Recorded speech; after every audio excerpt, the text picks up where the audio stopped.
Selamat malam, perkenalkan nama saya Rina Susanti Pasa dengan NIM 20263012. Di sini saya akan mempresentasikan hasil kerja saya untuk nilai UTS pada teknik peledakan. Pertama, saya akan menjelaskan tentang sejarah pemakaian metode pemboran, peledakan, dan juga perlengkapannya. Zaman awal 1600 sebelum Masehi, awal mula metode ini dimulai di Eropa, terutama di tambang-tambang Swedia dan Jerman. Digunakan mesiu atau black powder sebagai bahan peledak. Pertama, proses lubang bor dibuat secara manual menggunakan palu dan pahat.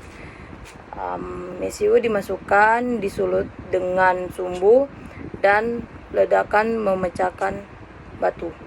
Pada abad ke-19, tahun 1847, penemuan nitrogliserin oleh Ascanio Soprero namun terlalu tidak stabil. Pada abad ke-20, perkembangan teknologi bor mulai dari bor tangan, bor pneumatik, bor hidrolik, dan metode bor modern elektrik.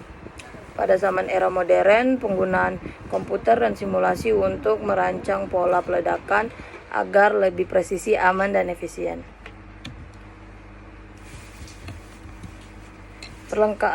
Perlengkapan penyalaan peledakan ada detonator listrik, sistem penyalaan nonel, waktu tunda atau delay time. Detonator listrik merupakan alat pemicu ledak yang bekerja dengan arus listrik, digunakan untuk menyalakan booster atau bahan peledak utama.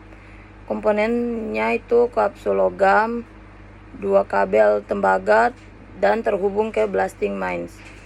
Yang kedua ada sistem penyalaan nonel, yaitu alternatif sistem listrik menggunakan tabung plastik kecil berisi gelombang kejut, tidak pakai listrik, aman dari gangguan elektromagnetik.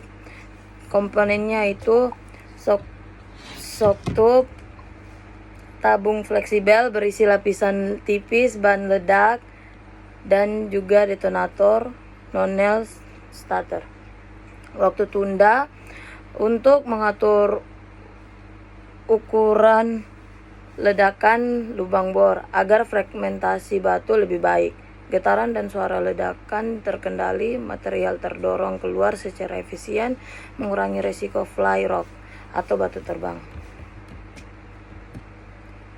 Terus perlengkapannya itu ada drilling ring yang merupakan mesin bor untuk membuat lubang ledakan. Terus yang kedua ada mata bor atau bit.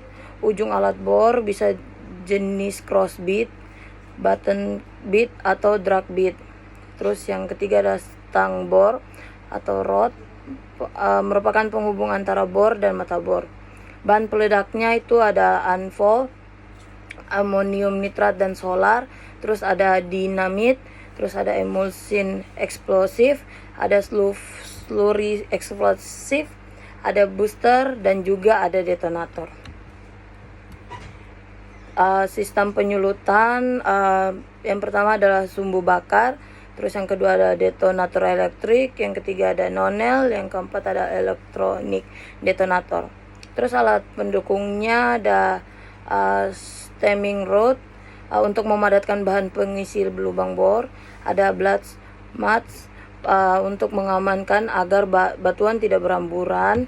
Terus ada gas detektor untuk mendeteksi bahwa gas bahaya pasca ledakan. Terus yang keempat adalah earthing rod atau pengaman dari listrik statis. Selanjutnya saya akan menjelaskan tentang mekanisme pecah batuan. Yang pertama adalah gelombang kejut yang merupakan hasil tekanan sangat tinggi yang merambat dengan kecepatan tinggi di dalam batuan. Batuan akan mengalami tekanan besar secara tiba-tiba dan menyebabkan rekahan mikro pada permukaannya. Yang kedua adalah gas ekspansi. Setelah gelombang kejut dilewatkan, bahan peledak menghasilkan gas panas bertekanan tinggi CO2N2H2O. Gas ini juga memperluas retakan-retakan pada ke arah luar dan mendorong batuan hingga terangkat, tergeser, dan pecah. Ini adalah fase dominan untuk menghasilkan batu yang hancur atau melempar batu. Terus proses yang ketiga, pembentukan retakan. Kombinasi ini merupakan gelombang kejut dan tekanan gas yang menciptakan struktur radial untuk memancing keluar dari lubang bor, struktur melingkar untuk memancing sekitar lubang bor, struktur lateral dan aksial untuk ke samping dan ke dalam batuan. Hasilnya adalah pecahan batu dengan berbagai ukuran. Yang keempat adalah fragmentasi batuan, di mana pecahan batuan bergantung pada jenis batuan, keras dan lembek, retakan alami dan juga densitas, jenis bahan peledak, pola peledak, dan jarak lubang bor, dan juga delay waktu, diameter bor, dan kedalaman. Selanjutnya saya akan menjelaskan tentang bahan peledak, yang dimana ada karakteristik bahan peledak, terus kemudian ada pemilihan bahan peledak. Yang pertama adalah jenis batuan. Dalam jenis ini kita perlu memilih batuan keras dan lunak. Kalau batuan keras kita membutuhkan VOD tinggi yang bersifat seperti emulsi atau dinamit. Batuan lunak cukup dengan anvo. Terus yang kedua, kondisi lubang bor biasanya terjadi untuk bagian basah atau hindari anvo, pakai emulsi atau slurry. Yang ketiga, tujuan fragmentasinya itu untuk mengetahui ukuran besar atau kecil tergantung dalam kekuatan bahan dan juga pola delay.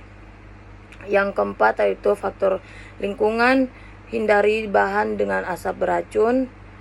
Terus yang kelima ada harga dan ketersediaan. Anvo sangat murah, emulsi lebih mahal tapi lebih efisien. Terus selanjutnya pemilihan bahan peledak yang berikutnya juga itu di sini anvo merupakan amonium nitrat full oil, memiliki karakteristik murah, VOD sedang sekitar 2.500 sampai 4.500 meter per sekon dan tidak tahan air. Yang kedua ada emulsi eksponsif, karakteristiknya tahan air, VOD-nya tinggi sekitar 4.500 sampai 7.000 meter per sekon. Sifatnya stabil. Terus yang ketiga slurry eksplosif yang memiliki karakteristik campuran air, semi padat, dan juga tanah air. Yang keempat adalah TNT, karakteristiknya stabil, daya tinggi, tapi jarang dipakai di lingkungan sipil.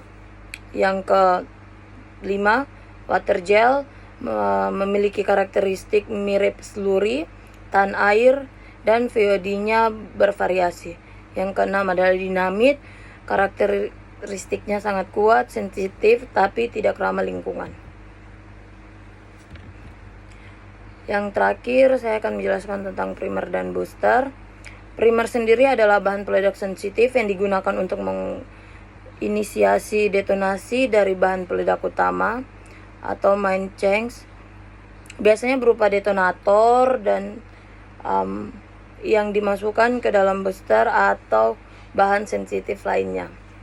Fungsi primer mengubah energi dari sistem penyulut seperti api, listrik, atau kejutan yang menjadi detonasi awal sampai menyalakan booster atau main change.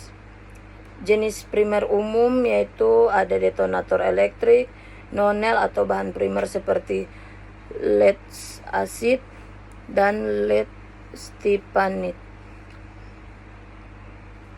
Primer karting merupakan kemasan kecil dari bahan peledak sensitif. Terus booster adalah penghubung antara primer dan bahan peledak utama.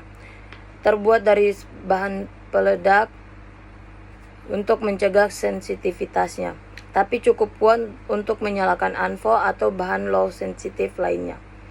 Fungsi booster untuk meneruskan ledakan dari primer, lalu meledakkan bahan peledak, utama untuk yang kurang sensitif, misalnya ANFO dan emulsi.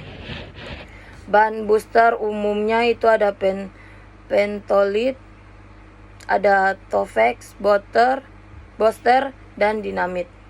Yang dimana dinamit ini kadang digunakan. Sekian dari presentasi saya. Terima kasih.